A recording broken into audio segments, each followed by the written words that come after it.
Baik, Assalamualaikum warahmatullahi wabarakatuh. Hai semuanya, balik lagi di pembahasan USBN, tepatnya TO USBN IPA tahun 2019 dan 2020. Di video sebelumnya, kita sudah membahas nomor 1 sampai 12, tapi itu baru bagian 1. Bagian 2-nya, kita akan membahas nomor 13 sampai nomor esai 2. Tanpa berlama-lama, yuk kita mulai dari nomor 13. Kita lafalkan basmalah yuk. Bismillahirrahmanirrahim. Dan kita lihat di nomor 13 itu ada beberapa gambar ya. Beberapa gambar ini menunjukkan pesawat sederhana yang digunakan dalam kehidupan sehari-hari. Namun pertanyaannya, katanya pesawat sederhana mana sih yang menggunakan prinsip tuas? Mari kita lihat jawabannya ya. Untuk gambar pertama, ternyata itu adalah pesawat sederhana jenis bidang miring. Untuk gambar kedua, jenis tuas atau pengungkit. Untuk gambar ketiga, itu tuh jenis mirip seperti moor atau bahasa Inggrisnya screw. Dan untuk yang gambar keempat, itu tuh jenis katrol. Ya, jadi kalau ada kayak ini, kayak bidang miring, kayak papan yang dipakai untuk menekan benda, itu tuh dimasuknya ya, pesawat sederhana bidang miring. Sementara jungkat-jungkit, terus alat pencabut paku, gunting, dan lain hal semacamnya itu termasuknya ke tuas atau pengungkit. Untuk yang mirip seperti mur, yang diputar-putar, terus turun atau naik, itu tuh masuknya ke pesawat sederhana jenis mur. Dan yang pakai katrol, pesawat sederhana jenis katrol. Sehingga jawabannya adalah nomor 2. Lanjut kita ke pertanyaan nomor 14. Revolusi bumi mengelilingi matahari, serta bidang rotasi bumi yang miring terhadap orbit edarnya, berdampak pada kegiatan pertanian masyarakat di bagian utara atau selatan bumi. Yang mana contohnya adalah, maksudnya seperti ini, bumi itu berevolusi mengelilingi matahari. Saat bumi berevolusi, bumi pun berotasi atau berputar pada porosnya. Tetapi dia berputar pada porosnya itu tidak tegak lurus, agak miring. Nah, revolusi dan rotasi yang agak miring itu berpengaruh kepada kegiatan pertanian masyarakat di bagian utara, di mana kayak di Eropa, di Asia Tengah, di Asia Timur, Amerika bagian utara, dan bumi bagian selatan seperti Australia, Afrika Selatan, Amerika Selatan. Itu dampaknya seperti apa sih untuk kegiatan pertanian? Ini jawabannya. Karena revolusi itu salah satu pengaruhnya adalah pergantian musim. Artinya, masyarakat di bagian bumi utara dan bagian selatan tidak bisa menanam tanamannya sepanjang waktu. Hanya di musim-musim tertentu saja.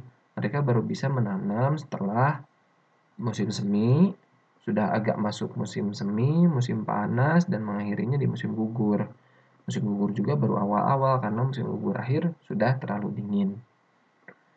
Nah, ini tuh untuk masyarakat di bagian bumi utara dan selatan. Bagaimana masyarakat di bagian Khatulistiwa? Nah, untuk masyarakat yang hidup di bagian Khatulistiwa itu tergantung. Untuk Indonesia, revolusi bumi ini berpengaruh juga, tetapi bukan musim panas, musim dingin, semi, dan gugur. Berpengaruhnya ke angin. Ada angin monsun barat dan angin monsun timur. Angin monsun dari barat, dia itu membawa cukup banyak uap air. Sementara angin monsun dari timur membawa sedikit uap air. Uap air yang banyak saat angin monsun barat menyebabkan musim hujan yang dialami di daerah Khatulistiwa. Dan uap air yang sangat sedikit dari angin monsun timur menyebabkan musim kemarau. Musim hujan dan musim kemarau ini menjadi salah satu faktor kapan dimulainya musim penanaman. Ya, beberapa tanaman ya kebanyakan tanaman akan ditanam di musim hujan karena memang membutuhkan air. Itu ya, jadi jawabannya. Selanjutnya, perhatikan pernyataan berikut. Dari 5 pernyataan ini, mana yang merupakan manfaat bunyi pantul? Bunyi pantul. Oh ya, bunyi itu bisa memantul. Ya, ketika bunyi menumbuk suatu benda yang cukup keras, dia akan dipantulkan. Baik, dari kelima pernyataan ini, mana sih yang bisa menjadi aplikasi pemanfaatan bunyi pantul? Apakah mengukur ketebalan logam? Oh iya, benar. Untuk mengukur ketebalan logam, kita tidak perlu capek-capek. Pakai apa itu ketebalan? Ketebalan tadi kan pakai ini ya, pakai mikrometerskop. Tidak usah, pakai bunyi pantul juga bisa. Nanti bisa dilihat berapa ketebalannya. Selanjutnya, melakukan USG.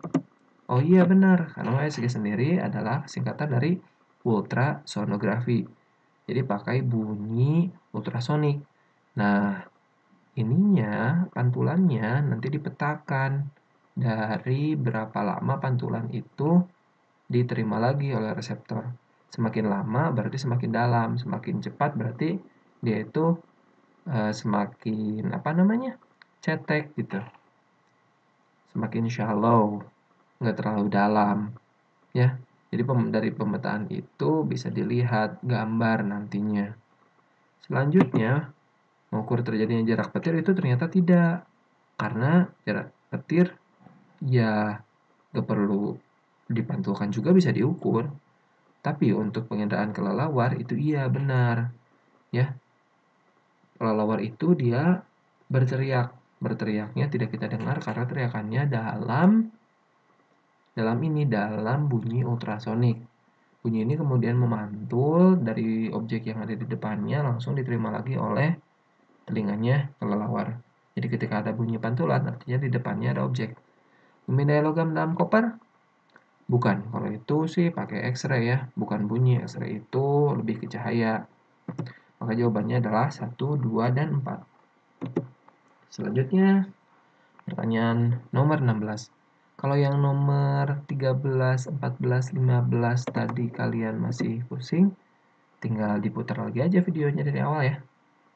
Nomor 16, perhatikan gambar pembentukan bayangan pada mata berikut. Kelainan, itu tuh harusnya kelainan ya. Kelainan mata dan lensa kacamata yang digunakan agar bayangan tepat di retina mata adalah, jadi ini ada kelainan. Dalam kondisi normal, bayangan itu jatuhnya tidak di retina tapi di belakang retina.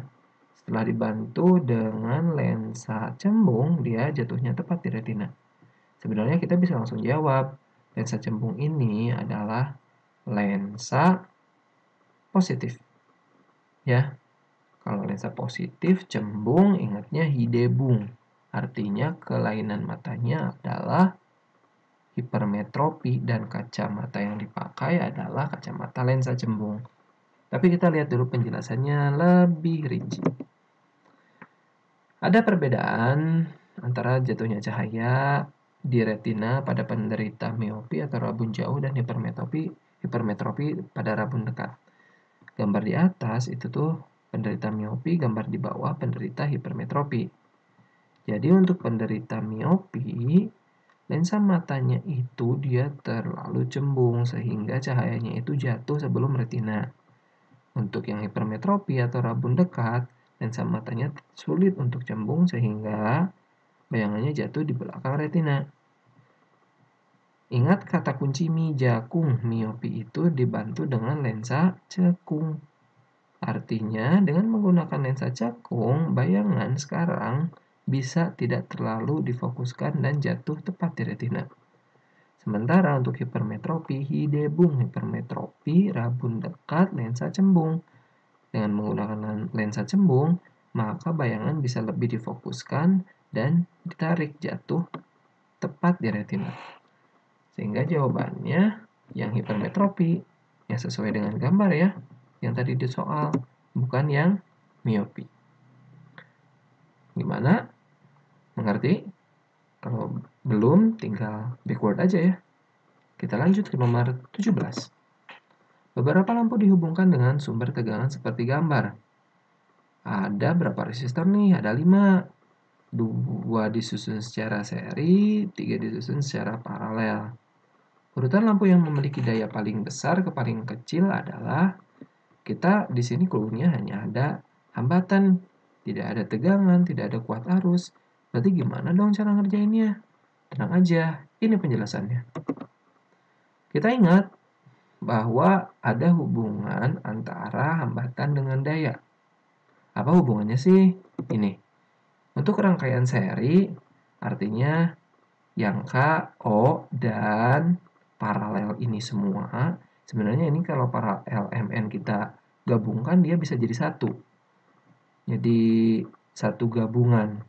Nah, K, O, dan gabungan dari paralel ini tuh dia rangkaian seri sebenarnya. Katanya kalau hambatannya semakin gede, dayanya juga semakin gede. Ya, pokoknya kalau ohmnya besar, wattnya juga besar, itu maksudnya. Sementara untuk rangkaian paralel, yaitu untuk L, M, dan N, ini kebalikannya untuk paralel. Semakin kecil ohmnya, hambatannya, maka wattnya atau dayanya itu semakin besar. Yuk kita lihat. Untuk yang seri, kita punya K, O, dan kumpulan yang paralel ini. Kumpulan yang paralel ini, jika kalian hitung, nanti kalian coba hitunglah.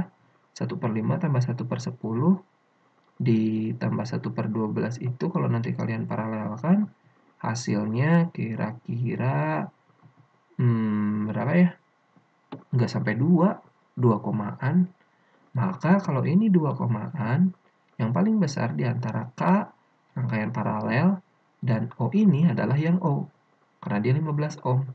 Disusul oleh yang K, 8 ohm, dan yang terakhir adalah kumpulan paralel ini ya. Jadi paralel ini juga sebenarnya dia berkontribusi di seri. Kan rangkaian gabungan kan? Ya, jadi kita ulangi. Pertama O karena ohmnya paling gede, 15. Selanjutnya K, 8 ohm, dan kumpulan paralel ini yang terakhir. Kira-kira 2, ohm ya. Dan semakin besar hambatannya, semakin besar dayanya. Artinya daya O lebih besar dibanding K, dan yang paralel itu kebagian dayanya kecil aja. Lanjut. Nah, kita udah tahu kalau yang paralel ini posisinya terakhir. Kita lihat dulu aja. Ini urutannya kalau di paralel sendiri siapa sih yang paling gede? Katanya L yang paling gede disusul M disusul N. Disusul N. Kenapa bisa kayak gitu? Ingat lagi, kalau untuk paralel, yang dayanya gede itu adalah yang hambatannya kecil. Berarti kita lihat hambatan kecil yang mana? Oh, yang L, 5 ohm. Setelah 5 ohm, apa yang posisi kedua? Yang M, 10 ohm. Dan disusul yang terakhir adalah N, 12 ohm. Jadi untuk yang paralel ini kebalik. Dari yang ohmnya kecil ke yang ohm paling besar. Jadi daya L yang 5 ohm lebih besar dibanding daya M yang 10 ohm lebih besar dibanding daya N yang 12 ohm. Kita gabungkan. Maka P disusul K disusul L disusul M disusul N. Ya. Jadi praktisnya yang paralel ini kita masukkan ke sini. Ya, diganti. Sudah jelas? Ya, ingat. Kalau seri, cari R yang paling gede. Kalau paralel, cari R atau ohm yang paling kecil. Kalau belum ngerti, silakan backward ya. Lanjut ke nomor 18. Terdapat 5 buah benda bermuatan A, B, C, D, E. D tarik menarik dengan C, tolak menolak dengan E, A, dan lain-lain. Ya. Kuncinya di sini kita urutkan saja. Karena mulainya dari A, kita lihat AB itu dia interaksinya gimana. Kita lihat di soal. A katanya tolak menolak dengan B. Itu aja tulis. A itu tolak menolak dengan B. Kemudian B dengan C. B tarik menarik dengan C. B tarik C. Kemudian C dengan D ada nggak? Ada di awal kalimat. D tarik menarik dengan C. Artinya C juga tarik D. Bagaimana D dengan E? Ada juga di awal. D itu dengan C tarik menarik, tetapi D dengan E itu tolak menolak. Maka D menolak E. Oke. Selanjutnya soal juga ngasih tahu kita kalau A itu bermuatan positif. Maka kita tulis A positif. Jika A positif, B menolak B, B juga akan sejenis positif. Ingat ya, yang sejenis menolak. B itu positif, kita udah tahu dari A. B menarik C. Kalau menarik artinya berlawanan jenis. Maka C adalah negatif. Kita tahu kalau C itu negatif sehingga C tarik-menarik dengan D. Kembali berlawanan jenis. Jadi D positif. Kita tahu D positif, maka D itu tolak-menolak dengan E. Kalau tolak-menolak artinya sejenis. Maka E sejenis dengan D, positif. Jika pertanyaannya jenis muatan CDE, maka kita jawab C itu negatif, D itu positif, E juga positif. Itu jawabannya ya. Silahkan backward kalau kalian butuh. Lanjut. Nomor 19. Sebuah setrika memiliki spesifikasi seperti yang ditunjukkan pada gambar.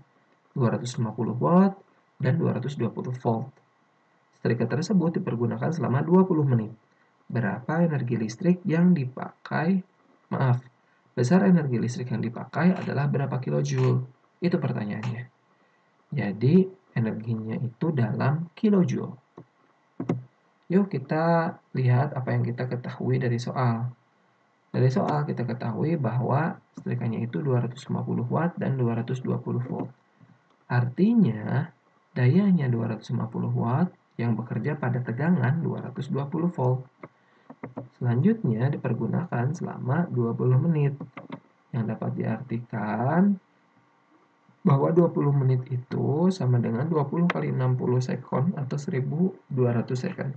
Kenapa saya mengubah menitnya menjadi second? Karena kita lihat kembali energinya harus dalam joule. Pak, itu bukan joule, itu kilojoule. Ya, joule kan kilojoule juga. Nanti kalau ke kilonya gampang kok. Ya, tinggal dibagi 1000, tapi itu nanti aja. Jadi kita udah dapet ya, P-nya 250 watt yang bekerja pada 220 volt dan waktu yang dipakai itu 1200 detik atau 1200 second. Apa rumusnya? Kalau ada rumus P dan T nyari W, maka kita pakai rumus W sama dengan P kali T. Energi listrik itu adalah PT, P kali T. Lihat catatan kalian ya, banyak rumus energi listrik yang lain selain P kali T. Ada Vivi anak RT, makan pete, irit, dan vitamin. Tapi untuk soal ini kita pilih P kali T.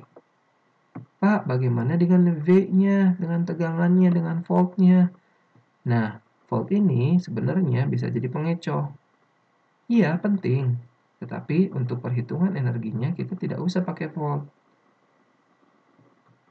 Karena hambatannya juga gak ada. Ya, kalau mau pakai volt harus ada hambatannya.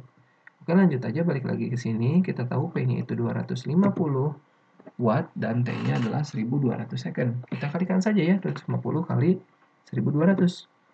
Dan hasilnya 300.000 joule. Sementara yang diminta itu bukan joule, yang diminta itu adalah kilojoule. Cara mengubah dari joule ke kilojoule adalah dengan dibagi 1000. Maka setelah dibagi 1000 kita dapat hasilnya 300 kilojoule. Ini jawabannya ya, untuk nomor 19. Kita lanjut yuk ke nomor 20. Nomor 20 itu katanya ada seorang siswa membuat magnet dengan dua cara. Siswa itu punya batang logam Kl dan batang logam Mn yang dibuat magnet dengan cara yang berbeda. Bentuk medan magnet yang benar adalah, nah, pada kasus ini ada dua proses pembuatan magnet. Pertama digosok dan kedua itu ditempel. Untuk logam Kl dia itu digosok. Digosoknya pakai kutub apa sih? Kutub utara itu tuh kutub yang tidak dipakai. Artinya kutub yang dipakainya adalah kutub selatan. Kutub selatan ini pertama kali menggosok sisi L. Maka L akan jadi selatan. Sebaliknya K akan jadi utara. Jadi untuk gosokan, yang pertama kena, dia jadi kutub itu. Oke?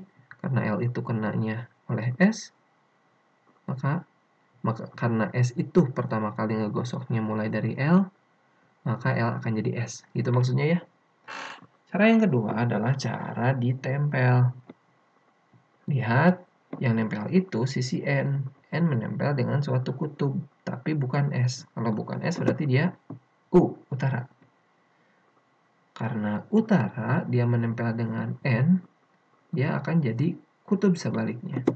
N bakal jadi kutub selatan. Ingat ya, utara bakal menarik siapa? Bakal menarik selatan kan? Gitu, untuk yang ditempel. N sudah jadi selatan, yang artinya M akan jadi utara. Bagaimana? Jelas? Kalau belum, silahkan backward dulu aja, dikit-dikit, biar nanti kalian tahu bagaimana menentukan kutub-kutubnya. Karena yang akan kita bahas itu bukan kutub-kutubnya saja, tetapi medannya juga ya.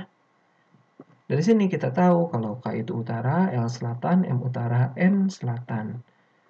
Kedua, batang logam ini bisa kita interaksikan untuk menentukan bentuk medan magnetnya. Jawabannya sendiri bisa beragam. Pertama, jika kita mendekatkan antara L dan M, yang mana mereka berbeda kutub. M utara, L selatan. Medan magnet akan keluar dari utara ke selatan. Seperti ini ya. Jadi, ini kemungkinan jawaban yang pertama. Medan magnet keluar dari M, masuk ke L. Selanjutnya, bisa juga kita dekatkan K dan N, di mana K itu utara, N-nya itu selatan. K itu utara akan mengeluarkan medan magnet, N itu selatan akan menerima medan magnet. Jadi medan magnet arahnya dari K ke N. Itu kemungkinan jawaban yang kedua. Kemungkinan jawaban yang ketiga itu ketika kita mendekatkan dua kutub yang sama. Pada hal ini, itu tuh antara utara dan utara, atau antara K dan M. Utara itu seperti yang kita ketahui, dia mengeluarkan medan magnet. K mengeluarkan, M mengeluarkan. Jadi tidak bakal ketemu lah. Bagaimana dengan selatan dan selatan, atau L dan N? Medan magnet ke selatan itu masuk. Artinya, medan magnet ke L itu masuk, medan magnet ke N juga masuk. Nggak bakal ketemu. Maka untuk kemungkinan jawaban ketiga dan keempat ini, mereka akan menolak. Bisa kita lanjutkan? Ya, ini jawaban untuk nomor 20. Ada banyak kemungkinan, dan semua kemungkinan ini benar. Kalian tinggal pahami saja apa? Pahami saja bagaimana cara kerja penentuan kutub melalui digosok dan juga ditempelkan. Kemudian medan magnet itu keluarnya dari mana sih? Dari utara. Masuknya dari mana sih? Masuknya kemana sih? Masuknya ke selatan. Oh iya, ada satu lagi cara untuk membuat magnet. Apakah itu? Dengan cara ini, elektromagnetik. Aturannya pakai aturan tangan kanan. Kalian cari sendiri ya, pelajari ya. Lanjut. Pertanyaan nomor 21. Perhatikan gambar skema transformator berikut. Jenis dari trafo di atas adalah, nah ini pertanyaannya gampang banget. Jawabannya itu gampang. Pertama, kita harus tahu dulu, dan jangan salah kalau primer itu yang ada tanda kayak gini. Tanda sumber tegangan, ini tuh namanya ya. Ini tuh dari PLN.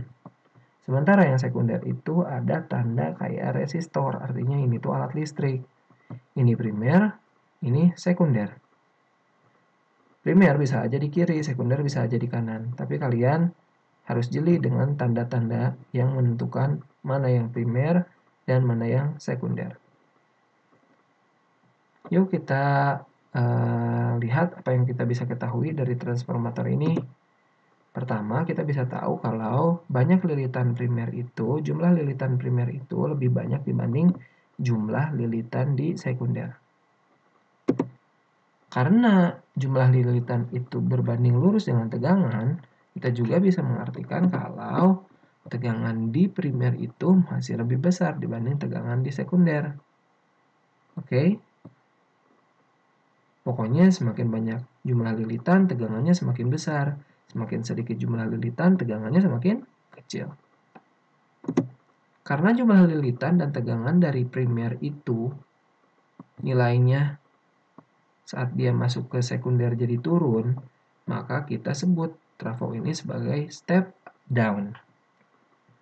Pak, bagaimana dengan ininya, arusnya? Arusnya naik kok dari primer ke sekunder, tadinya 0,5 dia membesar jadi 2 ampere. Nah, untuk arus dia kebalikannya ya. Arus itu meskipun dia trafonya jenis step down, arus mah naik. Untuk arus dia step down malah naik, dia step up malah turun. Jadi kalau kalian ingin fokus kemana? Jumlah lilitan dan tegangannya saja. Baik, bisa dimengerti? Kalau belum, backward saja ya. Lanjut yuk, nomor 20. Oh bukan, kita sudah masuk nomor esai, nomor 37. Ya, ini untuk esainya yang kemarin TO. Pertanyaannya itu ada ikan nih di dalam akuarium. Tinggi akuariumnya 140 cm. Sementara ikan itu berada pada ketinggian 60 cm dari dasar. Jika massa jenis air yang dipakai di dalam akuarium ini adalah 1000 kg per meter kubik, dan percepatan gravitasinya adalah 10 meter per second, maka besaran tekanan yang diterima ikan di mulutnya berapa? Atau yang diterima ikan aja ya, berapa besaran tekanannya? Gampang, kita tulis dulu yang diketahui yuk. Diketahui kalau kedalaman itu dari atas ke ikan adalah hasil pengurangan ketinggian akuarium dengan tinggi ikan dari dasar. Ingat kedalaman itu dari permukaan ke ikan. Di sini tidak diketahui langsung berapa kedalamannya. Ya sudah kita kurangkan 140 kurangi 60 hasilnya 80. Tapi kita tidak butuh sentimeter, yang kita butuhkan adalah meter. Maka 80-nya kita per 100-kan. Yuk, massa jenisnya katanya 1000 kg per meter kubik. Dan gravitasinya 10. Rumusnya apa sih? Rumusnya P rho gaya. Rho itu massa jenis air ya.